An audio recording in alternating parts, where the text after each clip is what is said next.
This is how we fix the screen to the Pixel 6a. Let me cook. Get ready.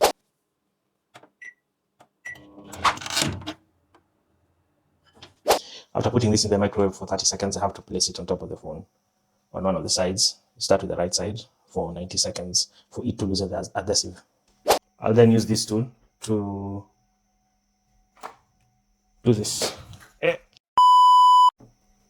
Oh, that's harder than I thought it would be. A few moments later. Then I go all round to that, and voila, look at that. This should work. Oh, there we are. New adhesive time. That looks accurate. That is accurate. And we're done. Here we're in. Perfect. Top. Anyway, moment of truth. Let's try and power this on.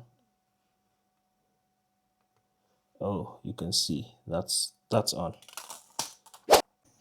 I fixed it. Look at that. It's working. I probably need to fix rubber bands around like they normally do, just so that it can actually stick on. But yeah, that's how to fix a phone.